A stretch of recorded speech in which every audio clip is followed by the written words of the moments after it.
कौन कौन चाहता है 7 दिन का लाभ हमें मिल जाए? जिन लोगों ने 1 दिन कथा छोड़ दी थी, आज सुनेंगे तो 7 दिन का लाभ मिल जाएगा। चाहिए? माताएं सब सर ढक लें। संपूर्ण भागवत कथा हम आपको सुनाने जा रहे हैं, और जो भी जीव इस कथा को अब यहां से आगे सुनेगा उसे 7 दिन कथा सुनने का लाभ प्राप्त होगा। एक बार द्वारका के समीप कुछ साधु संत आए थे, तो कुछ यदुवंशी बच्चों ने उनका उपास उड़ाने के लिए सांब को साड़ी पहनाई, जो जामवती का पुत्र था। उसे साड़ी पहनाई, वो बहुत सुंदर थे, है ना, बहुत सुंदर थे वो। और उन्हें संतों के पास में ले जाके कहा कि ये स्त्री गर्भवती है, सी इज प्रेग्नेंट, कृपा करके बताइए इसे पुत्र होगा या पुत्री। आज भी हमारे समाज में ऐसे बहुत लोग मिलते हैं जो साधु संतों को गाली देते हैं, उल्टा सीधा बोलते हैं, उनका अपमान करते हैं। अरे समाज की छोड़ो, हमारे घरों में मिल जाएंगे 2-4 तो, है कि नहीं? है कुछ नहीं है, सब ढोंग है, सब बेकार है। उपास छोड़ा, कुछ ऐसे ही थे। पूछा ये गर्भवती है स्त्री, कृपा करके बताइए इसे पुत्र होगा या पुत्री। संतों ने कहा अभी बता दे। नेत्र बंद किए, नेत्र बंद किया है तो पता चला कि ये तो स्त्री नहीं है, ये तो पुरुष है। तो क्रोध आ गया, संतों को आ गया क्रोध, और उन्होंने साप दे दिया, जनस्यति ओ मंदा मूसलम कुलनाशनम। इससे एक मूसल जन्म लेगा जो तुम्हारे कुल का नाश कर देगा। क्या करेगा? कुल का नाश कर देगा।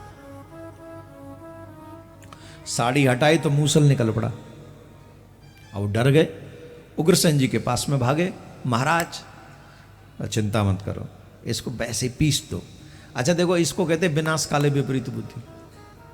जहां भगवान श्री कृष्ण है वहां उग्रसेन जी के पास क्यों चले गए?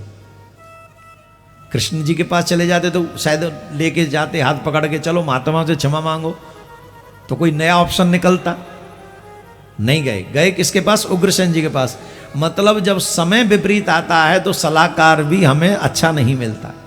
मैं ये नहीं कह रहा उग्रसेन जी अच्छे नहीं है, पर नाना है, पर नाना है, तो मोह तो रहेगा कि नहीं रहेगा उनका? भगवान श्री कृष्ण का तो मोह है नहीं सब में, तो वो तो भगवान है, जो सत्य होगा सत्य कहेंगे। तो उग्रसेन जी ने कह दिया भैया बहा दो, बहा दिया।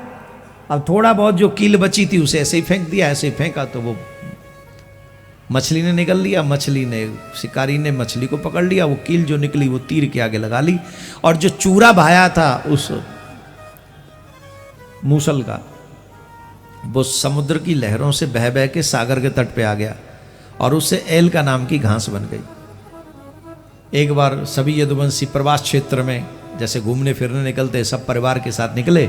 वहाँ जाकर पहुँचे तो 2-4 की मति भ्रम हुआ, और मति भ्रम हुआ तो वही एक दूसरे को अपशब्द बोलने लगे, और जब अपशब्द बोलने लगे तो वही घास उखाड़ उखाड़ के मारने लगे, और जब वो घास उखाड़ के मारने लगे तो वो तलवार का काम करने लगी, वो काटने लगी,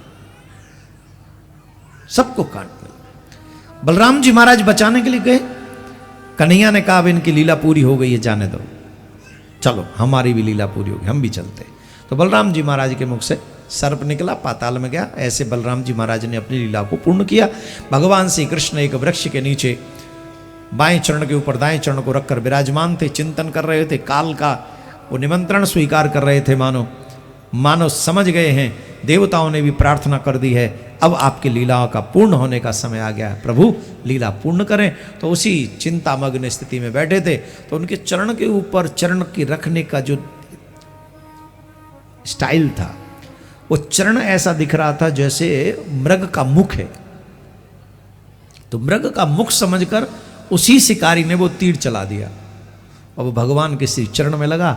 और जब भगवान के श्री चरण में लगा तो भगवान भी जाने की तैयारी करने लगे। उद्धव आए, उद्धव ने बहुत सारे उपदेश की पूछे, ज्ञान को क्वेश्चन किए।